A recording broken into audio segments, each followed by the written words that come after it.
প্রমাণ সহ কালপিট আহিরির পর্দা ফাঁস করে উচিত শিক্ষা দিয়ে আহিরিকে পুলিশে দিল রাঙা। হ্যাঁ বন্ধুরা, আমরা এমনটাই দেখতে পাবো রাঙামতি তীরন্দাজ ধারাবাহিকের আগামী পর্বগুলোতে। সিসিটিভি ফুটেজ দেখে পুলিশ জানতে পারে রাঙার ব্যাগের মধ্যে কোনো জলের বোতল ছিল না। রাঙা নির্দোষ প্রমাণিত হয়, রাঙাকে পুলিশ ছেড়ে দেয়। তবে আহিরিকে নিয়ে রাঙার মনে সন্দেহ হয়, আর আহিরি যে তার ব্যাগের মধ্যে হিরেগুলো ঢুকিয়েছিল সেটাও বেশ বুঝতে পারে রাঙা। এরপর স্মাগলার রাজেন্দ্র আহিরিকে ফোন করে। আহিরির ভাবভঙ্গি দেখে রাঙার কাছে সবটা পরিষ্কার হয়ে যায় যে আহিরি আসল কালপিট।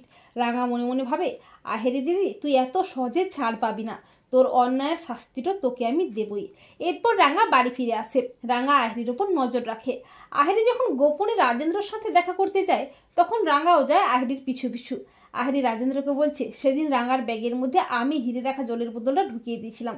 মনে হয় রাঙা কিছু বুঝতে পারেনি। রাঙা তাদের সমস্ত গোপন কথা ভিডিও করে নেয়। এরপর রাঙা অফিসার সত্যজিৎকে বলে ফ্লাইটের সিসিটিভি ফুটেজ চেক করায়, আর তাতেও স্পষ্ট দেখা যায় আহিরি সেদিন রাঙার ব্যাগের মধ্যে হিরে রাখা জলের বোতলটা ঢুকিয়ে দিয়েছিল। পরদিন আহিরি একলব্যের বাড়িতে আসে। রাঙার প্ল্যান মতো পুলিশও আসে।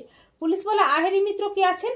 আহিরি প্রচন্ড ভয় পেয়ে আমতা আমতা করে বলে, আমি স্যার, কিন্তু আমার খোঁজ করছেন কি ব্যাপার? তখন পুলিশ বলে, স্মাগলিং এর অপরাধে আপনাকে আমরা অ্যারেস্ট করতে বাধ্য হচ্ছি। তা শুনে সবাই চমকে ওঠে। আহিরি বলে, মানে এসব আপনারা কি বলছেন? তখন পুলিশ ভিডিওটি দেখায় সবাইকে। ভিডিওটি দেখে সবাই অবাক হয়ে যায়, আর আহিরি তো প্রচন্ড ভয় পেয়ে যায়। রাঙা বলে, কি রে আহিরি দিদি, তুই সেই ঘোমটাধারী মহিলাটো যে কিনা বারবার মোর ক্ষতিটা করতে চাইছিস। এমনকি তুই আমার ব্যাগের মধ্যে হিরেগুলানো রেখে দিয়েছিলি, তাই তো?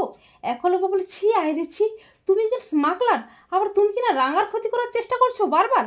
আহিরি মিথ্যে নাটক করতে থাকে নিজেকে বাঁচাতে। তখন একলব্য আহিরিকে একটা ঠাটিয়ে চড় কষিয়ে পুলিশের হাতে তুলে দেয়, আর বলে, তোমার মতো একটা স্মাগলারের জায়গা জেল। এরপর পুলিশ টানতে টানতে আহিরিকে থানায় নিয়ে যায়। তো বন্ধুরা, এমনটা যদি দেখানো হয় তোমাদের কেমন লাগবে কমেন্ট করে এক্ষুনি জানিয়ে দাও তোমাদের মতামতটি।